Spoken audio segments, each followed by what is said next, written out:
ഓം സദാശിവസമാരംഭാം ശങ്കരാചാര്യമധ്യമാം അസ്മദാചാര്യപര്യന്താം വന്ദേ ഗുരുപരമ്പരാം. സച്ചിദാനന്ദരൂപായ കൃഷ്ണായ കൃഷ്ണകാരിണേ നമോ വേദാന്തവേദ്യായ ഗുരവേ ബുദ്ധിസാക്ഷിണേ. വേദിയിലും സദസ്സിലും ഇരിക്കുന്ന എല്ലാ സജ്ജനങ്ങൾക്കും നമസ്കാരം. നിങ്ങളെല്ലാവരും നാരായണീയ പാരായണത്തിന് ഇങ്ങനെ തയ്യാറെടുത്തിരിക്കുകയാണെന്നറിയാം. പക്ഷെ എന്നോട് 40 മിനിറ്റ് സംസാരിച്ചോളാൻ പറഞ്ഞിട്ടുണ്ട്. അപ്പൊ അതുകൊണ്ട് ഇപ്പൊ തീർക്കോ എന്ന് നിങ്ങൾ നോക്കിയിരിക്കണ്ടല്ലോ. മെന്റലി നിങ്ങളെ ഒന്ന് ഞാൻ പ്രിപ്പയർഡ് ആക്കാന്ന് വിചാരിച്ചു. ഇനി 40 മിനിറ്റ് രക്ഷയില്ല, അത് കഴിഞ്ഞാൽ നിങ്ങൾക്ക് തുടങ്ങാൻ പറ്റും. എന്താണെങ്കിലും ഇത്രയും ആളുകള് ഈ നാരായണീയ പാരായണത്തിനായിട്ട് ഇവിടെ വന്നത് കാണുമ്പോൾ വളരെയധികം സന്തോഷമുണ്ട്. അതിന് കാരണം എന്താണെന്ന് വെച്ചാല് കഴിഞ്ഞ കുറച്ച് വർഷങ്ങളായിട്ട്, ഒരു 10 വർഷത്തിന് മുകളിലായിട്ട് എന്റെ പ്രധാനപ്പെട്ട ഒരു കർമ്മം എന്ന് പറയുന്നത് ഈ പ്രഭാഷണമാണ്. അപ്പൊ ചില സ്ഥലങ്ങളിൽ പോകുമ്പോൾ അവര് വിഷയമൊക്കെ പറയും. ചില സ്ഥലങ്ങളിൽ ചെല്ലുമ്പോൾ അവർ നേരത്തെ വിളിച്ചു പറയും. പുരുഷന്മാരായിരിക്കും ചിലപ്പോൾ ഓർഗനൈസേഴ്സ്. അവര് പറയും, ടീച്ചറെ അതെ ഒരു പ്രത്യേക കാര്യം ഒന്ന് സൂചിപ്പിക്കണം കേട്ടോ. എന്താണ്? അല്ലെ, ഈ സ്ത്രീകളെ എപ്പോ നോക്കിയാൽ ഈ നാരായണി എന്ന് പറഞ്ഞ് നടക്കണം. അതൊക്കെ ശരി, നല്ലത് തന്നെ. പക്ഷെ എന്താന്ന് വെച്ചാൽ നമുക്ക് വേണ്ട ഒരു കരുത്തോ, അല്ലെങ്കിൽ ഈ ചിലപ്പം ഈ ശബരിമല പ്രശ്നമൊക്കെ വരുമ്പോൾ പ്രക്ഷോഭത്തിനായിട്ട് ഇറങ്ങുക എന്നൊക്കെയുള്ളതായിരിക്കും ഉദ്ദേശിക്കുന്നത്. ചിലപ്പോൾ ഇലക്ഷൻ വരുന്നതൊക്കെ ആയിരിക്കും. പലർക്കും പല പാർട്ടിയുടെ അനുഭവമൊക്കെ കാണുമല്ലോ. അപ്പൊ പലതരത്തില് കുറച്ചുകൂടിയൊക്കെ സാമൂഹിക അവബോധവും, അല്ലെങ്കിൽ ഇന്ന് എന്താണ് ചുറ്റും സംഭവിക്കുന്നത് എന്നും ഒക്കെ ഉള്ളത് കൂടി ഇവർക്ക് ഒന്ന് മനസ്സിലാക്കി കൊടുക്കണം. എനിക്ക് ചിലപ്പോ തോന്നും, ഇത് സ്ത്രീകൾക്ക് മാത്രമാണോ ഈ ഒരു പ്രശ്നമായിട്ട് ഇവർ പറയുന്നത്? കാരണം ബാക്കി സൈഡ് മുഴുവൻ പെർഫെക്റ്റ് ആണോ? പക്ഷെ അങ്ങനെ ചോദിക്കാൻ പറ്റില്ലല്ലോ. ഇവിടെ നമ്മൾ ശരിക്കും മനസ്സിലാക്കേണ്ടത് ഈ നാരായണീയ പാരായണം കൊണ്ട് ഒരു സമൂഹത്തിന്, ഭാരതത്തിനുണ്ടാകുന്ന മേന്മയെ പറ്റിയാണ്. അതോടൊപ്പം തന്നെ നമ്മളോട് പറഞ്ഞവർ പറഞ്ഞതിലും തെറ്റില്ല. തീർച്ചയായിട്ടും കരുത്തും നമുക്ക് വേണ്ടതാണ്. അതായത് ഒരു പക്ഷിയുടെ 2 ചിറകുകൾ പോലെയാണ് സാധനയും ശക്തിയും. ഒരു ചിറക് മാത്രമായിട്ട് പറക്കാൻ സാധിക്കില്ല. അപ്പൊ ഈ സാധനയും ശക്തിയും എങ്ങനെയാണ് അങ്ങോട്ടും ഇങ്ങോട്ടും കോംപ്ലിമെന്റ് ചെയ്യുന്നത്? ഇത് രണ്ടും എത്രയാണ് അത്യാവശ്യമുള്ളത് എന്ന് നമുക്കൊന്ന് നോക്കാം. സാധന എന്ന് പറയുമ്പോൾ നിങ്ങൾ ഇവിടെ ഈ നാരായണീയ പാരായണം നിങ്ങളുടെ ജീവിതത്തിലെ ഒരു സാധനയായിട്ടാണ് എടുത്തിരിക്കുന്നത്. തീർച്ചയായിട്ടും ഭക്തിയുള്ളത് കൊണ്ട് തന്നെയാണ് നിങ്ങൾ നാരായണീയം എടുത്തിരിക്കുന്നത്. അതല്ലാതെ നിങ്ങൾ നോവലുകളോ ഇതൊന്നുമല്ല പാരായണത്തിനായിട്ട് അല്ലെങ്കിൽ വായിക്കാനായിട്ട് എടുക്കാൻ നിങ്ങളുടെ മനസ്സിൽ തോന്നിയിരിക്കുന്നത്. നിരന്തരമായിട്ട് ഈ നാരായണീയമാണ്. അത് തീർച്ചയായിട്ടും ഭക്തിയുള്ളത് കൊണ്ടാണ്. കാഞ്ചി കാമക്കോടി പീഠത്തിലെ മഹാപെരിയവ ശങ്കരാചാര്യരായിരുന്ന ശ്രീ ചന്ദ്രശേഖരേന്ദ്ര സരസ്വതി സ്വാമികൾ അദ്ദേഹം പറയും, സ്ത്രീകളുടെ ഭക്തി കൊണ്ടാണ് ഭാരതം ഇങ്ങനെ നിലനിൽക്കുന്നത്. ഇത് തന്നെ ഭഗവാൻ സത്യസായി ബാബയും പറഞ്ഞിട്ടുണ്ട്. സ്ത്രീകളുടെ ഭക്തി കൊണ്ടാണ് ഭാരതം ഇങ്ങനെ നിലനിൽക്കുന്നത് എന്ന്. പക്ഷെ സ്ത്രീകൾ അമ്പലത്തിലേക്ക് പോകുമ്പോ എന്താ പലരും പറയുന്നത്? എപ്പാ നോക്കിയാലും അമ്പലം വിഴുങ്ങി, അമ്പലം നിരങ്ങി ഇങ്ങനെ നടക്കും. വേറെ ഒരു പണിയില്ല. രാവിലെ ആണെങ്കിൽ പുസ്തകം കൊണ്ട് നടക്കും. പക്ഷേ ഇതിന്റെ മഹത്വം പലപ്പോഴും മനസ്സിലാകാത്തത് കൊണ്ടാണ്. അതായത് ഭാരതത്തെ നയിക്കുന്ന യുവജനതയെ വാർത്തെടുക്കുക എന്നുള്ള കർത്തവ്യം സ്ത്രീയിലാണ് നിക്ഷിപ്തമായിരിക്കുന്നത്. കൾച്ചറൽ അംബാസിഡർ ഓഫ് ഇന്ത്യ എന്നറിയപ്പെടുന്ന രംഗനാഥാനന്ദ സ്വാമിജി പറയുന്നത്, ഒരു സ്ത്രീ ഗർഭിണിയായിരിക്കുന്ന 10 മാസം കൊണ്ട് വയറ്റിൽ കിടക്കുന്ന കുട്ടിയുടെ തലച്ചോറിൽ ലക്ഷക്കണക്കിന് നെർവസ് സിസ്റ്റം, ന്യൂറോൺസ് ആണ് ഡെവലപ്പ് ചെയ്യുന്നത്. നമ്മൾ ഇന്ന് മൊബൈലിന്റെ ഭാഷയിൽ, സോഫ്റ്റ്വെയറിന്റെ ഭാഷയിൽ പറഞ്ഞാൽ ഫുള്ളി ഡെവലപ്ഡ് ഒരു സോഫ്റ്റ്വെയർ ആയിട്ടാണ് 10 മാസം കഴിയുമ്പോൾ കുട്ടി പുറത്തു വരുന്നത്. അതിന് കാരണം എന്താണെന്ന് വെച്ചാൽ ഈ 10 മാസമാണ് കുട്ടിയുടെ സംസ്കാരത്തെ രൂപപ്പെടുത്തുന്നത്. ഞാൻ കുറച്ചുകൂടി സ്പീഡിൽ പറയാം, ഞാൻ മറന്നുപോയി. എന്നോട് സാറ് പറഞ്ഞിരുന്നു 40 മിനിറ്റിൽ മാക്സിമം കവർ ചെയ്യണം, മുംബൈക്കേഴ്സിന് സ്പീഡ് വളരെ ഇഷ്ടമാണ്. അപ്പൊ അതുകൊണ്ട് കുറച്ച് എന്റെ ഒരു സ്ഥിരം ശൈലിയിൽ ഞാനങ്ങ് പറഞ്ഞു തുടങ്ങിയതായിരുന്നു. ഇപ്പൊ ഇവിടെ എന്താണെന്ന് വെച്ചാല് ഈ 10 മാസമാണ് കുട്ടിയുടെ സംസ്കാരം രൂപപ്പെടുന്നതെന്ന് പറയുമ്പോൾ നമുക്ക് സംശയം തോന്നും. ഒരിക്കലും ഒരു അമ്മ എന്നോട് വന്ന് പറഞ്ഞു, ടീച്ചറെ മോള് ഗർഭിണിയാണ്, അതുകൊണ്ട് ഞാൻ അവളോട് ധാരാളം ജപിക്കാനൊക്കെ പറയും. അവൾ ഇടയ്ക്ക് ജപിക്കും, പക്ഷെ ഇടയ്ക്ക് ഡോക്ടറായിട്ടുള്ള ഭർത്താവ് വന്ന് അവളോട് പറയും, പിന്നെ വയറ്റ് കിടക്കുന്ന കുഞ്ഞിനല്ലേ മലയാളം അറിയാവുന്നത്, അതോടുകൂടി അവള് ജപിക്കുന്നത് നിർത്തും. ഒന്ന് ആലോചിക്കുക, ഒരു ജപ്പാൻകാരൻ ഇവിടെ വന്ന് ജപ്പാൻ ഭാഷയുടെ നല്ലതുപോലെ എന്നെ ചീത്ത വിളിച്ചാൽ എനിക്ക് ജപ്പാൻ ഭാഷയുടെ ഒരക്ഷരം പോലും അറിയണ്ട, എനിക്ക് തീർച്ചയായിട്ടും മനസ്സിലാക്കാൻ പറ്റും അയാൾ എന്നെ ചീത്ത വിളിക്കുകയാണ്. അതിനനുസരിച്ചുള്ള മാറ്റം തരംഗങ്ങളാണ് നമ്മുടെ ശരീരത്തിൽ ഉണ്ടാകുക. ഇതേ ഒരു പാമ്പ് എന്ന് പറയുമ്പോൾ നമ്മുടെ മനസ്സിലുണ്ടാകുന്ന വൈബ്രേഷൻസ് തരംഗമല്ല കൃഷ്ണ ഗുരുവായൂരപ്പ എന്ന് പറയുമ്പോൾ ഉണ്ടാകുക. അതായത് വയറ്റിൽ കിടക്കുന്ന കുട്ടി മലയാളമല്ല മനസ്സിലാക്കുന്നത്, ആ കുട്ടിയിലേക്ക് എത്തുന്നത് തരംഗമാണ്. കാരണം എന്താന്ന് വെച്ചാൽ കുട്ടി വയറ്റിൽ കിടക്കുന്നത് വെള്ളത്തിലാണ്, അല്ലെ? വെള്ളം എന്താണ്, നമ്മൾ സ്കൂളിൽ പഠിച്ചിട്ടുണ്ട്, water is A very good conductor, അല്ലെ? ഏറ്റവും നന്നായിട്ട് എനർജി കണ്ടക്ട് ചെയ്യുന്നതെന്ന് പറഞ്ഞാൽ ഫസ്റ്റ് എനർജി അബ്സോർബ് ചെയ്യണം, ദെൻ എനർജിയെ റിലീസ് ചെയ്യണം. കടത്തിവിടുന്ന ഏറ്റവും നല്ലതാണ് വാട്ടർ. നമുക്കറിയാം വെള്ളത്തിലൂടെ ഇലക്ട്രിസിറ്റി പാസ് ചെയ്യും, വെള്ളത്തിലൂടെ ലൈറ്റ് പാസ് ചെയ്യും. മുങ്ങൽ വിദഗ്ധര് തലയിൽ ലൈറ്റ് വെച്ച് വെള്ളത്തിനടിയിൽ പോകുന്നത് ലൈറ്റ് പാസ് ചെയ്യുന്നോണ്ടാണല്ലോ. വെള്ളത്തിലൂടെ ശബ്ദം പാസ് ചെയ്യും. ഇതെല്ലാം എനർജിയുടെ ഫോംസ് ആണ്. അപ്പൊ വെള്ളമാണ് ഏറ്റവും നല്ല കണ്ടക്ടർ. എനർജി എന്ന് പറഞ്ഞാൽ തരംഗങ്ങൾ, വൈബ്രേഷൻ ആണ്. നമുക്കത് കാണാൻ സാധിക്കില്ല. ഇലക്ട്രിസിറ്റി ഒക്കെ ഷോക്ക് അടിക്കുമ്പോൾ അറിയാൻ സാധിക്കും, ഫീൽ ചെയ്യാൻ പറ്റും. ഇതുകൊണ്ടാണ് 10 മാസം കുട്ടി വയറ്റിലുള്ളപ്പോൾ അമ്മ നല്ല കാര്യങ്ങൾ കേൾക്കുക, നല്ലത് പറയുക, ഭഗവത് കഥകൾ കേൾക്കുക, നാരായണീയം വായിക്കുക, ഭാഗവതം വായിക്കുക, രാത്രി കാലങ്ങളിൽ പുറത്തിറങ്ങരുത്, പാമ്പിനെ കണ്ടാൽ പേടിക്കും എന്നൊക്കെ പറയുന്നതിന്റെ കാരണം പേടിക്കുമ്പോൾ അതിനനുസരിച്ചുള്ള തരംഗം ആണ് വരിക. അത് വളരെ നല്ലതായിട്ടുള്ളതാണ്. ഷോക്കടിക്കുന്നത് പോലെയാണ്. ഇത് വയറ്റിൽ കിടക്കുന്ന വെള്ളത്തിൽ കിടക്കുന്ന കുട്ടിയിലേക്ക് വളരെയധികം നല്ല രീതിയിൽ ട്രാൻസ്മിറ്റ് ചെയ്യപ്പെടും. കുട്ടിക്ക് ഇത് ഷോക്കടിച്ചതുപോലെയാണ്. അതുകൊണ്ട് ഈ ഗർഭത്തിൽ കിടക്കുമ്പോൾ, അല്ലെങ്കിൽ യേശുദാസിന്റെ മകനെ ഇങ്ങനെ പാടുക, സുജാതയുടെ മകളെങ്ങനെയാ പാടുക, ഗർഭത്തിൽ കിടക്കുമ്പോൾ ആ കുട്ടിക്ക് ഏത് സംസ്കാരമാണോ കിട്ടിയത് അതാണ് കുട്ടി കൂടുതലായും കാണിക്കുക. അതായത് 10 മാസം പരിശ്രമിച്ചാൽ കുട്ടിയുടെ സംസ്കാരത്തെ ഒരു പരിധിവരെ, വാസനാബലമുണ്ട് ഇല്ലാന്ന് പറയുന്നില്ല, രൂപവൽക്കരിക്കാൻ സാധിക്കും. പക്ഷെ കുട്ടി കുരുത്തക്കേട് കാണിക്കുമ്പോഴോ നമ്മൾ പറയാം, അതെങ്ങനെയാ നിങ്ങളുടെ സ്വഭാവമല്ലേ കാണിക്കുന്നതെന്ന് ഭർത്താവിനോട് പറയും. പക്ഷെ അങ്ങനെയാണെങ്കിൽ ഇത്രയും ദുഷ്ടനായിട്ടുള്ള ഹിരണ്യകശിപുവിന് എങ്ങനെ ഇങ്ങനെ ഒരു തങ്കക്കുടം ഉണ്ടായി, അല്ലെ? ഈ ക്രൂരനായിട്ടുള്ള ഹിരണ്യകശിപു തപസ്സിനായിട്ട് പോയപ്പോൾ കയ്യാത്തുവിനെ ഇന്ദ്രൻ തട്ടിക്കൊണ്ടുപോയി.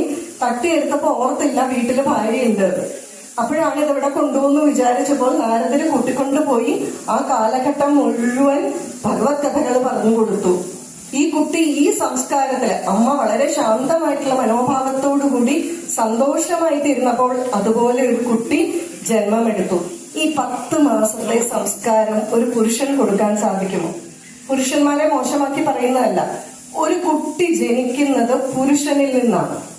അതുകൊണ്ടാണ് പുരുഷന്റെ വിവാഹം കഴിയുമ്പോൾ, ഇപ്പൊ ഞങ്ങളുടെയൊക്കെ വിവാഹം കഴിയുമ്പോൾ ഭർത്താവിന്റെ ഗോത്രത്തിലേക്ക് ഞങ്ങളുടെ ഗോത്രത്തെ മാറ്റും.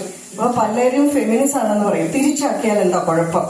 ഇത് എന്തുകൊണ്ടാന്ന് വെച്ചാൽ ഇവിടെ ഫെമിനിസം അല്ല, ഭർത്താവിൽ നിന്നാണ് ഭാര്യയിലേക്ക് കുഞ്ഞിന്റെ അത് പ്രവേശിക്കുന്നത്, ബീജം. അതുകൊണ്ട് ഒരാണിൽ നിന്നാണ് കുട്ടി ഉണ്ടാകുക. അപ്പൊ ഗോത്രം ആരുടെയാണ്? ആണിന്റേതാണ്. അതുകൊണ്ട് തന്നെ കുട്ടി ഉണ്ടാകുമ്പോൾ ആ കുട്ടി ആ ഗോത്രത്തിൽ ജനിക്കണം. എല്ലാ ചടങ്ങിലും നമ്മൾ ഗോത്രം പറയുന്നത് തലമുറ മുഴുവൻ ഓർത്തിരിക്കാനാണ്. ഈ ഗുരു പരമ്പരയിലാണ് നമ്മൾ വന്നത് എന്ന് ഓർക്കാൻ. ഇപ്പൊ ഞാന് വിവാഹത്തിന് മുമ്പ് ഗർഗ ഗോത്രത്തിലായിരുന്നു, അത് കഴിഞ്ഞ് ശ്രീവത്സ ഗോത്രത്തിലായി. അപ്പൊ മറന്നു പോകാതിരിക്കാൻ എല്ലാ ചടങ്ങിലും ഞങ്ങളെ കൊണ്ട് ഇത് ചൊല്ലിപ്പിക്കും. അപ്പോൾ നമ്മുടെ കുട്ടികൾക്കും എല്ലാം ഇത് മനസ്സിലാകും. ഇപ്പൊ പുരുഷൻ അവിടെ പങ്കില്ല എന്നല്ല, പക്ഷേ സ്വാഭാവികമായിട്ടുള്ള രീതിയിൽ ഗർഭം ധരിച്ച് ഒരു കുഞ്ഞിന് 10 മാസം കൊണ്ട് ആ കുഞ്ഞിന്റെ സംസ്കാരം രൂപപ്പെടുത്താൻ അമ്മയ്ക്ക് സാധിക്കും. അതുകൊണ്ടാണ് സ്ത്രീകളുടെ ഭക്തി കൊണ്ടാണ് ഭാരതം നിലനിൽക്കുന്നത് എന്ന് പറഞ്ഞത്. ഈ ഭക്തി ഇല്ലാത്തൊരു സ്ത്രീ ആണെങ്കിലോ, അവൾ പിഴച്ചവളാണെങ്കിലോ, സംസ്കാരശൂന്യാണെങ്കിലോ, സൗത്ത് ആഫ്രിക്കൻ ക്രിക്കറ്റ് ടീം കണ്ടിട്ടുണ്ടോ? ഈ ആഫ്രിക്കൻ ടീമായിട്ട് എങ്ങനെയാണ് ഇവിടെ ഇത്രമാത്രം വെള്ളക്കാർ വന്നിരിക്കുന്നത്? കുറച്ചൊക്കെ അവിടുന്ന് പൗരത്വമൊക്കെ ആയിട്ട് വരാം. പക്ഷെ നമ്മുടെ ക്രിക്കറ്റ് ടീമില് ഇത്ര ആളുകളുണ്ടോ? നമ്മുടെ ഇവിടെ ബ്രിട്ടീഷുകാർ വന്നു, ബ്രിട്ടീഷുകാർ എല്ലായിടത്തും പോയിട്ടുണ്ട് അല്ലേ? പക്ഷെ ഇവിടെ എന്തുകൊണ്ടാണ് ഇവിടെയുള്ള കുട്ടികളുടെ നമ്മുടെ ഒന്നും രീതിയും നമ്മളെ കാണാനും ഒന്നും അങ്ങനെ അല്ലാത്തത്? ഭാരത സ്ത്രീകൾ തൻ ഭാവശുദ്ധി, അതിന് തന്റെ ചാരിത്രം സൂക്ഷിക്കുന്നതിനായിട്ട് കിണറ്റിൽ ചാടുകയും തന്റെ ജീവൻ ത്യജിക്കുകയും ഒക്കെ ചെയ്ത സ്ത്രീകൾ.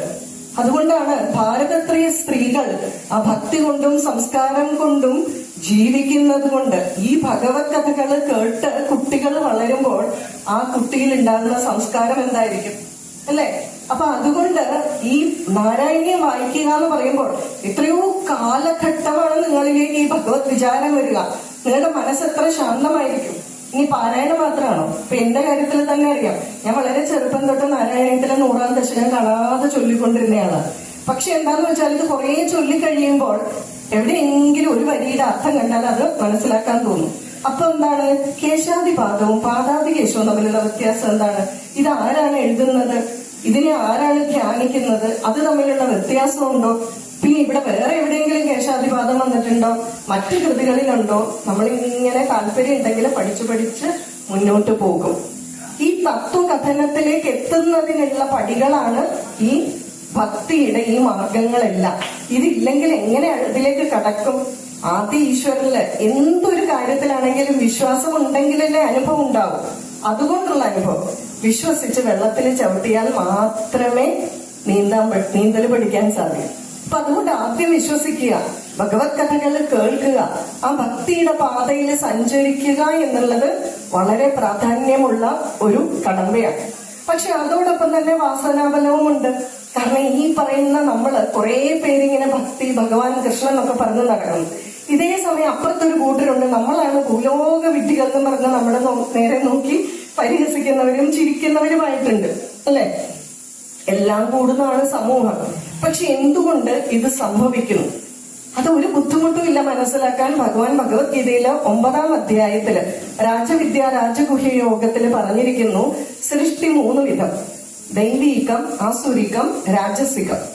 ഇവരുടെ സ്വഭാവ വ്യത്യാസം എന്താന്ന് വെച്ചാൽ ദൈവികമായിട്ടുള്ള പ്രകൃതിയുള്ളവർക്ക് കുറച്ച് ഈശ്വര വിശ്വാസമൊക്കെ നന്നായിരിക്കും, ധാർമ്മിക പാതയിൽ സഞ്ചരിക്കാൻ നല്ല താല്പര്യം തോന്നും. ആസുരികമായിട്ടുള്ളവർക്കോ സ്വന്തം കാര്യം സിന്ദാബാദ്. അവർക്ക് അവനവന്റെ വീടിന് തീ പിടിക്കുന്നത് വരെ, അല്ലെങ്കിൽ അവനവന്റെ വീട്ടിലെ പെൺകുട്ടി ഒളിച്ചോടുന്നത് വരെ യാതൊരു പ്രശ്നവുമില്ല. ബാക്കി എന്ത് സംഭവിച്ചാലും ഒരു കുഴപ്പമില്ല. ഇതാണ് രാക്ഷസികോ. താൻ നശിച്ചാലും തന്റെ ശത്രുവിനെ ഇല്ലാതെയാക്കണം. ഈ രാക്ഷസന്മാര് വരം മേടിക്കുന്നത് ശ്രദ്ധിച്ചിട്ടുണ്ടോ?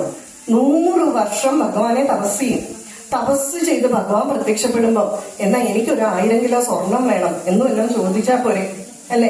എനിക്കൊരു 10 മക്കൾ വേണം, അവര് കരുത്തരാണെന്ന് ചിന്തിച്ചാ പോരെ? അതില്ല, എന്റെ ശത്രുവിനെ നിഗ്രഹിക്കാൻ പറ്റുന്ന എന്തെങ്കിലും ഒരു ആയുധം വേണം. ഇതാണ് രാക്ഷസന്റെ സ്വഭാവം. പക്ഷെ 16-ാം അധ്യായം എത്തുമ്പോൾ, ദൈവാസുര സമ്പദ് വിഭാഗ യോഗം എത്തുമ്പോൾ ഭഗവാൻ ദൈവ അസുര സമ്പദ് വിഭാഗ യോഗം എന്നാണ് പറഞ്ഞിരിക്കുക. രാക്ഷസൻ എവിടെ പോയി? ഈ കുരുക്ഷേത്ര യുദ്ധഭൂമിയിൽ വെയിലത്ത് നിന്നിട്ട് ഭഗവാൻ മറന്നുപോയതാണോ? അങ്ങനെയല്ല. ഇവിടെ സമ്പത്ത് എന്ന് പറഞ്ഞാൽ ഒരേ തരത്തിലുള്ള അനുഭവം ഉണ്ടാക്കുന്ന വസ്തുക്കളെ കൂട്ടിച്ചേർത്ത് വെക്കുന്നതാണ് സമ്പത്ത്.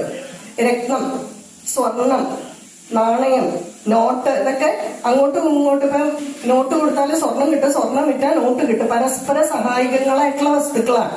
പക്ഷെ ഇവിടെ ഭഗവത്ഗീതയിലെ ഭഗവാൻ സമ്പത്ത് എന്ന് പറയുന്നത് സ്വഭാവ ഗുണങ്ങളെയാണ്.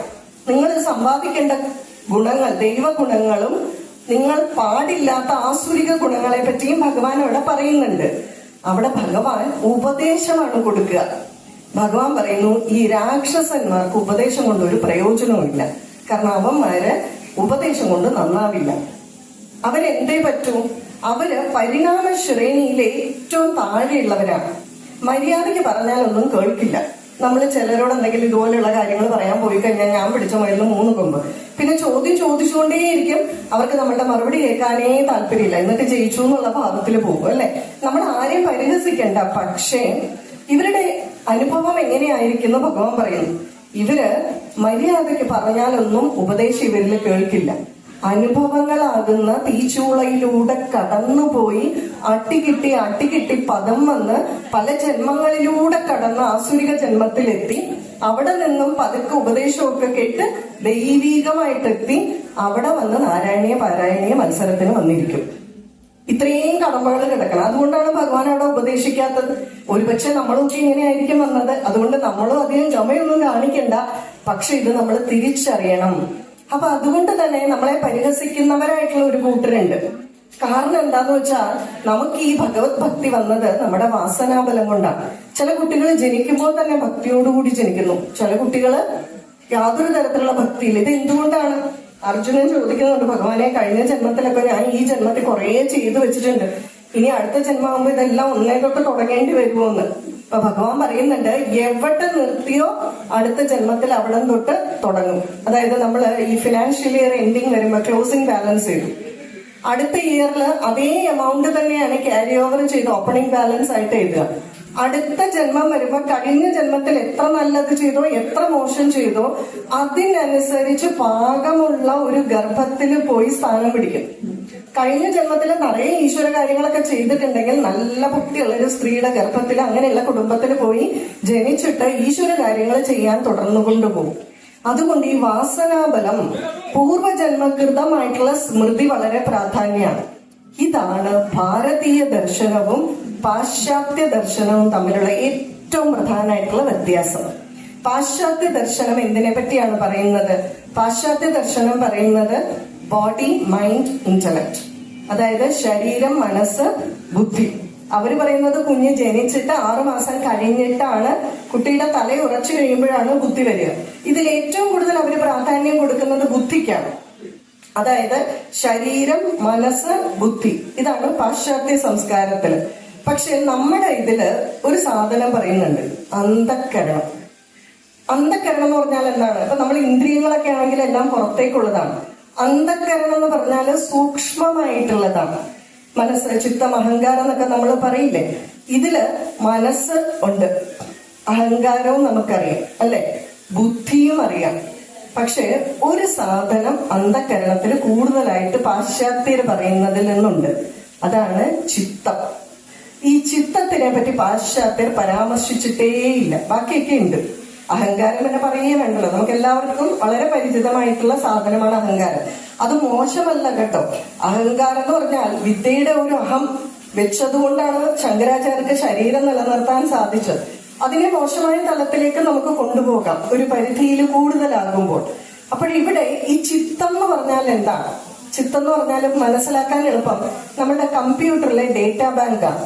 നമ്മൾ എന്ത് അടിച്ചു കൊടുത്താലും കമ്പ്യൂട്ടറിൽ എങ്ങനെയാണ് റിപ്ലൈ കിട്ടുന്നത്? റിപ്ലൈ കിട്ടാൻ കാരണം അത് അതിനു മുമ്പ് അവിടെ സേവ് ചെയ്ത് വെച്ചിരിക്കുന്നതുകൊണ്ടല്ലേ, എൻട്രി ചെയ്ത് വെച്ചിരിക്കുന്നതുകൊണ്ടല്ലേ. എൻട്രി ചെയ്ത് വെച്ചിട്ടില്ലെങ്കിൽ എന്ത് പറയും? ഡേറ്റ നോട്ട് ഫൗണ്ട് എന്ന് പറയും. ഇതുപോലെ തന്നെ നമ്മൾ ഇങ്ങോട്ട് വരുമ്പോൾ അതിനാണ് സ്മൃതി എന്ന് പറയുന്നത്, ഡേറ്റാ ബാങ്ക്. കഴിഞ്ഞ ജന്മത്തിലെ നമ്മളുടെ സ്മരണകൾ, വാസനകളെല്ലാം ചിത്തത്തിലാണ് സേവ് ചെയ്ത് വെച്ചിരിക്കുന്നത്. സേവ് ചെയ്ത് വെച്ചിട്ടില്ല എങ്കിൽ ഈ ജന്മത്തില് നമുക്ക് പലതും തിരിച്ചറിയാൻ സാധിക്കില്ല. പൂർവജന്മകൃതമായിട്ടുള്ള വാസന ഉള്ളതുകൊണ്ടാണ് ഈ ജന്മത്തിൽ ഭഗവാനെ കാണുമ്പോൾ ജനിക്കുമ്പോഴേ ഭക്തി തോന്നുന്നത്. ഈ ചിത്തത്തിനെ പറ്റി പരാമർശമില്ല. അതുകൊണ്ട് തന്നെ പാശ്ചാത്യരോട് നമ്മൾ ചില ചോദ്യങ്ങൾ ചോദിക്കുകയാണ്. ഒരു കുട്ടി ജനിക്കുമ്പോൾ തന്നെ എന്തുകൊണ്ട് വികലാംഗനായിട്ട് ഭവിക്കുന്നു, അല്ലെങ്കിൽ ഒരു കുട്ടി ജനിക്കുമ്പോൾ എന്തുകൊണ്ട് രോഗിയായിട്ട് മാറുന്നു, ചിലര് ഭക്തി ഉണ്ടാവുന്നു എന്ന് ചോദിക്കുമ്പോൾ മറുപടിയില്ല. ഇതിന് മറുപടി നമ്മളുടെ ഗ്രന്ഥങ്ങളിലേ ഉള്ളൂ, പൂർവ്വജന്മകൃതമായിട്ടുള്ള വാസന. ഇവിടെയാണ് ചിത്തത്തിന്റെ പ്രാധാന്യം. ആ ചിത്തത്തില് സകലതും റെക്കോർഡ് ചെയ്യുന്നുണ്ട്. ഈ സകലം പറഞ്ഞാൽ പൂർവ്വജന്മത്തിലുള്ളത് മാത്രമാണോ? ഓരോ മിനിറ്റിലും നമ്മുടെ മനസ്സിൽ തോന്നുന്നതും ചിന്തിക്കുന്നതും പറയുന്നതൊക്കെ റെക്കോർഡ് ചെയ്യുന്നുണ്ട്. നമ്മുടെ വിചാരം ആരും അറിയാതെ ബാത്റൂമിൽ പോയി സിഗരറ്റ് വലിച്ചാൽ ആരും കാണുന്നില്ല എന്നാണ്. വിഷ്ണു സഹസ്രനാമത്തില് ഭഗവാന്റെ ഒരു പേരാണ് സാക്ഷി. ഭഗവാൻ കുറെ സാക്ഷികളെ വിട്ടിട്ടുണ്ട്, സൂര്യൻ, ചന്ദ്രൻ, യമനൊക്കെ. സൂര്യനെ കണ്ണു വെട്ടിച്ചിട്ട് പോയി സിഗരറ്റ് വലിക്കാൻ പറ്റുമോ? ചന്ദ്രനെ വെട്ടിച്ച് എന്തെങ്കിലും പറയാൻ പറ്റുമോ? ഇതെല്ലാം റെക്കോർഡഡ് ആണ്. പക്ഷെ ഇതെങ്ങനെയാണ് റെക്കോർഡ്? നമ്മൾ ഈ പേരുകളെല്ലാം തത്വത്തിന്റെ പേരിലാണ് മനസ്സിലാക്കേണ്ടത്. ഇപ്പൊ ഒരു ഉദാഹരണം പറയാം. നമ്മള് യമദേവനെ പറ്റി പറയാം. യമദേവന്റെ മറ്റൊരു പേരാണ് നമ്മള് കാലൻ എന്ന് പറയും, കാലം അല്ലെ. ഈ യമദേവൻ എന്ന് പറഞ്ഞാൽ മരണത്തിന്റെ ദേവനാണ്. യമദേവൻ ഒരു പ്രൈവറ്റ് സെക്രട്ടറി ഉണ്ട്. ആരാണ്?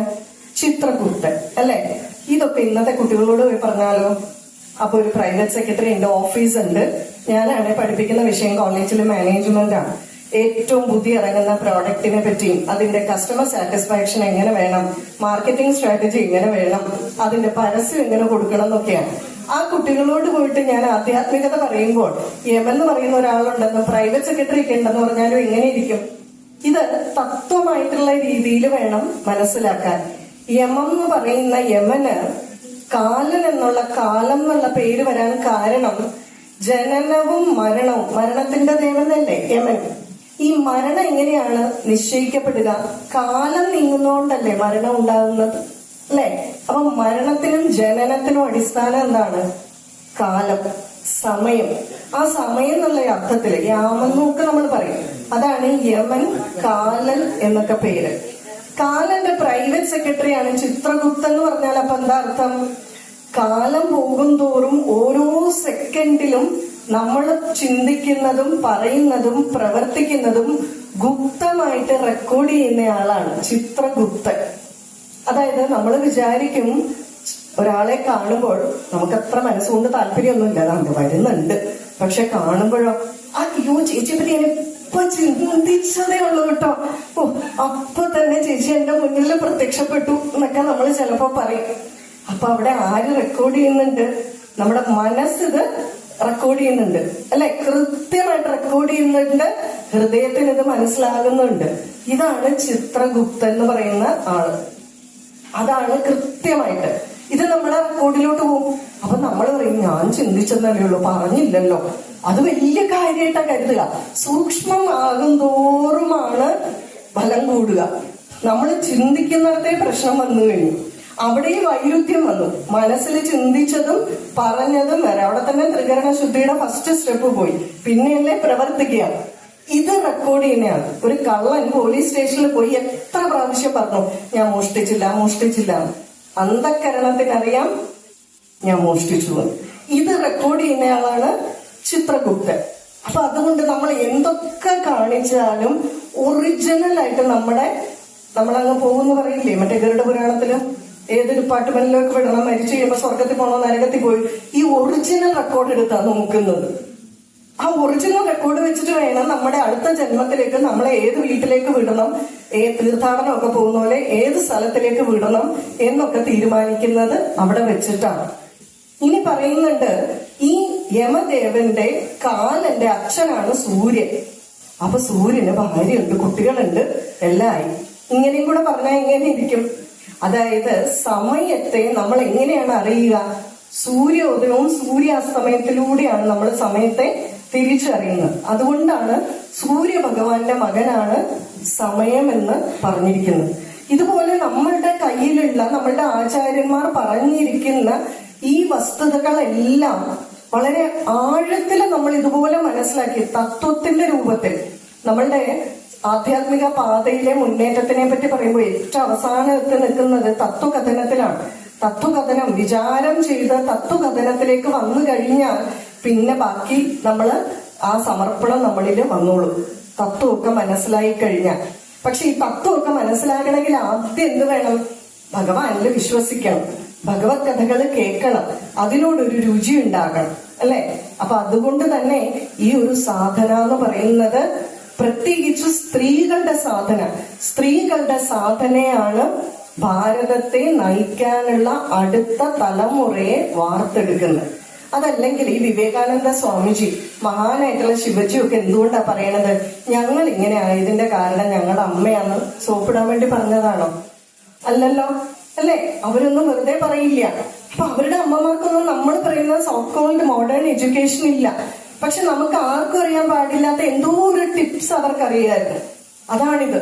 അവര് പറയും ഞങ്ങളുടെ അമ്മ തപസ് ചെയ്തത് കൊണ്ടാണ് ഞങ്ങൾ ഉണ്ടായത്, അല്ലെ?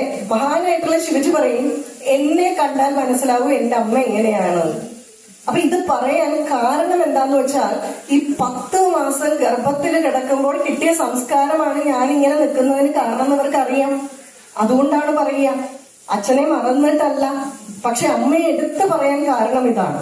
അതുകൊണ്ട് തന്നെ ഭാരതത്തിന്റെ അടുത്ത യുവജനതയെ എന്താ പറയുക, അവർക്ക് ജന്മം കൊടുക്കാനും അവരെ വളർത്താനുമുള്ള കരുത്ത്, ആ സൃഷ്ടിയുടെ കരുത്ത് ആരിൽ മാത്രമാണ് ഭഗവാൻ കൊടുത്തിരിക്കുന്നത്? സ്ത്രീകളിലാണ് കൊടുത്തിരിക്കുന്നത്. ഇതാണ് സ്ത്രീയുടെ സാധനയുടെ പ്രത്യേകത. ഇനി സ്ത്രീയുടെ ശക്തിയുടെ പ്രത്യേകത എന്താണെന്ന് നോക്കാം. സ്ത്രീയെ ശക്തി സ്വരൂപിണി എന്നാണ് പറയുക, അല്ലെ? പൊതുവെ ദേവിമാരെയൊക്കെ ശക്തി സ്വരൂപിണികൾ എന്ന് പറയും.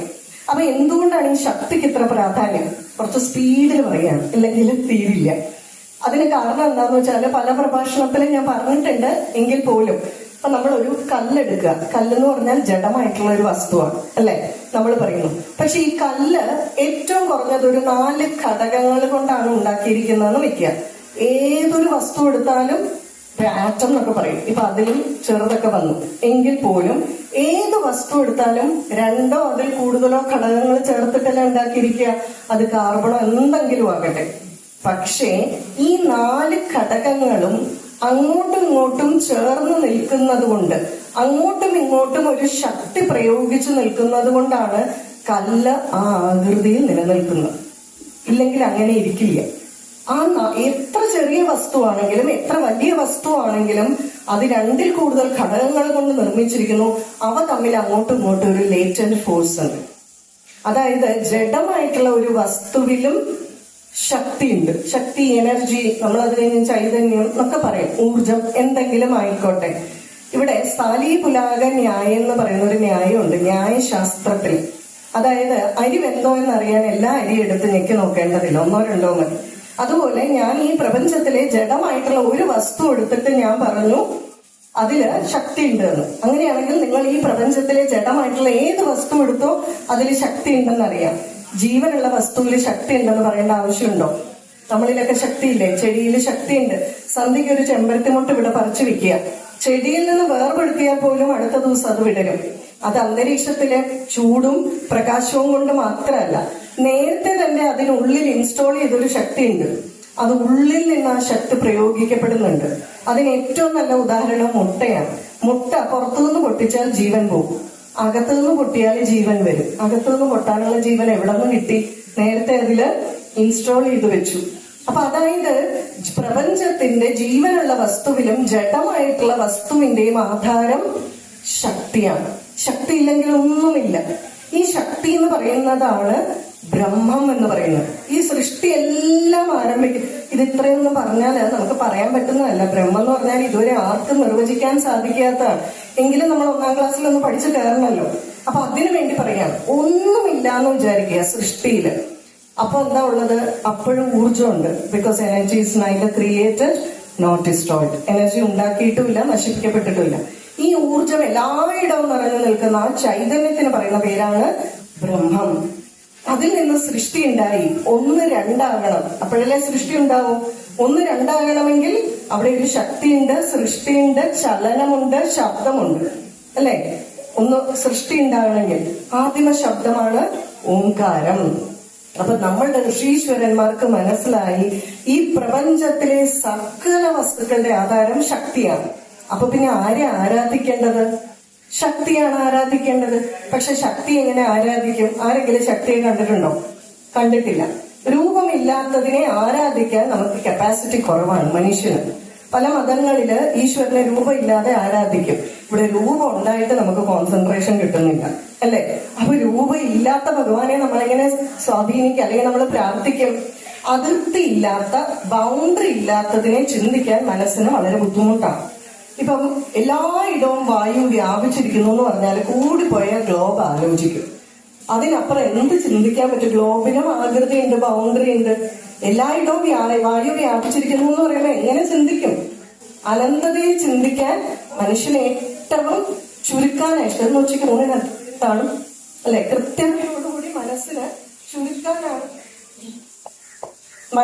ചുരുക്കാനാണ് താല്പര്യം. അതുകൊണ്ട് തന്നെ മനസ്സിന് ഫോക്കസ് ചെയ്യണമെങ്കിൽ ഒരു രൂപം വേണം. അപ്പൊ എന്താണ് ആചാര്യന്മാര് വിചാരിച്ചു, ശക്തിക്ക് ഒരു രൂപം കൊടുക്കാം.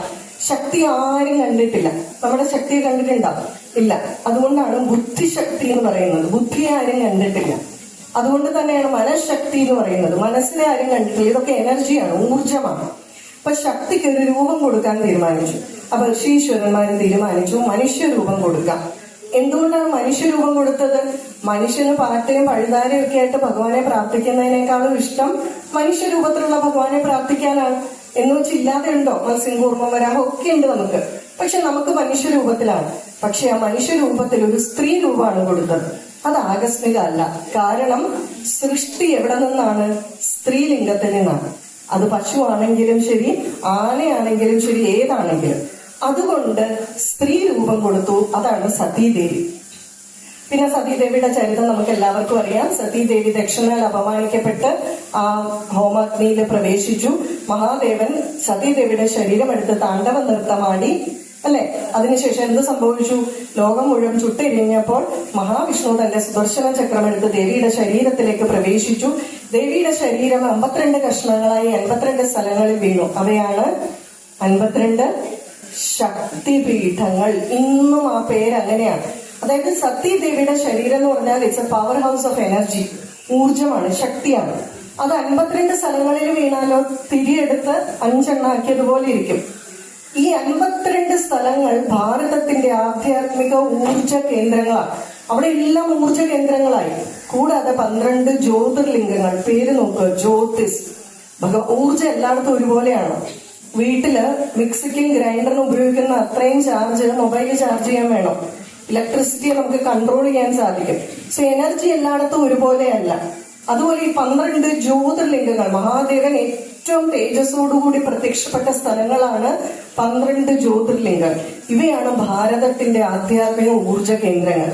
പക്ഷെ നമ്മളെക്കാളും ആക്രമിച്ചവർക്ക് ഇത് മനസ്സിലായി. അതുകൊണ്ട് അവർ ഇതിനെ എല്ലാം തകർത്തു. മാത്രമല്ല, എല്ലാം പകുതി തകർത്തു. പകുതി മതില് തകർത്തു, പകുതി വിഗ്രഹങ്ങൾ തകർത്തു. കാരണം എന്താണ്? ഒന്ന് വരുന്ന തലമുറയ്ക്ക് മുഴുവൻ തകർത്താൽ അവരെങ്ങനെ അറിയും നിങ്ങളുടെ ഈശ്വരനെ, നിങ്ങളുടെ ദൈവത്തെ, നിങ്ങളുടെ സംസ്കാരത്തെ ഞങ്ങൾ തകർത്തുവെന്ന്? നമുക്ക് എന്നുള്ള ഓർമ്മപ്പെടുത്തൽ. രണ്ടോ, നമ്മളുടെ വിഗ്രഹം എന്ന് പറഞ്ഞാൽ ആ ഒരു ഇതിലോട്ട് പോകാൻ സമയമില്ല. വിഗ്രഹം എന്ന് പറഞ്ഞാൽ എന്താണ്? മനുഷ്യ ശരീരത്തിന്റെ റെപ്ലിക്കയാണ്. നമ്മുടെ കൈ മുറിച്ചു കളഞ്ഞാൽ നമ്മളുടെ ശക്തി നഷ്ടപ്പെട്ടു. വിഗ്രഹത്തിന്റെ ചൈതന്യം പോകുമെന്ന് കൃത്യമായിട്ട് അറിയാം. പക്ഷേ അവർ വിചാരിച്ചു വിഗ്രഹങ്ങളെല്ലാം തകർത്തു കഴിഞ്ഞാൽ, ക്ഷേത്രം തകർത്തു കഴിഞ്ഞാൽ ഈ ശക്തിയെല്ലാം ഇല്ലാതെയാകും, ആധ്യാത്മിക ഊർജ കേന്ദ്രങ്ങൾ ഇല്ലാതെയാകും. അവര് മനസ്സിലാക്കിയില്ല ഭാരതത്തിലെ ഓരോ സ്ത്രീകളും ശക്തി സ്വരൂപിണികളാണ് എന്ന്. ഈ ശക്തി സ്വരൂപിണികൾ ഓരോ കുടുംബത്തിലുള്ളപ്പോൾ ആ ശക്തി സ്വരൂപിണികൾ, കാരണം സൃഷ്ടിയുടെ ദേവതയല്ലേ, അവളിൽ ഈ 10 മാസം കൊണ്ടുണ്ടാകുന്ന കുഞ്ഞിനെ രൂപവൽക്കരിക്കാനുള്ള കരുത്തുണ്ട്. അപ്പോൾ ആ സ്ത്രീ ഇരിക്കുന്ന സ്ഥലം എവിടെയാണ്? ശക്തിപീഠമാണ്. അപ്പൊ ഓരോ ഗൃഹവും ശക്തിപീഠമാണ്. അവൾ അവളുടെ കരുത്ത് മനസ്സിലാക്കുക. പണ്ടുള്ള രാജാക്കന്മാര് മഹാറാണി ഗർഭിണിയായി കഴിഞ്ഞാൽ വീരന്മാരുടെ ചരിതം പറഞ്ഞ് കേൾപ്പിക്കും. കാരണം എന്താണ്? മഹാറാണിയിൽ അതിനനുസരിച്ചുള്ള ആ ഒരു കരുത്തുണ്ടാവും. ഇത് കേട്ട് വളരുന്ന, ആ തരംഗത്തിലൂടെ വളരുന്ന കുട്ടി കരുത്തനായിട്ട് വളരും. അതുകൊണ്ട് തന്നെ ഭാരതത്തിനെ നയിക്കാനുള്ള കരുത്തുള്ളവരുമാകണം. നമ്മുടെ ദേവിമാരുടെ കയ്യിൽ നോക്കിയാൽ ജപമാലയുമുണ്ട്, നല്ല വെട്ടിത്തിളങ്ങുന്ന ആയുധങ്ങളുമുണ്ട്. വെട്ടിത്തിളങ്ങുന്ന ആയുധമുള്ള ഒരാളുടെ അടുക്കൽ ആരെങ്കിലും പോകുമോ? സൂക്ഷിച്ചല്ലേ പോകും, അല്ലെ? അബ്ദുൽ കലാം സാറിനോട് ഒരിക്കൽ ഒരു കുട്ടി ചോദിച്ചു, അങ്ങ് സമാധാനത്തിന്റെ ആളാന്ന് പറയുന്നു, പക്ഷെ at the same time you are known as missile man of India, അല്ലെ? മിസൈൽ ഉണ്ടാക്കുന്നയാളാണ്.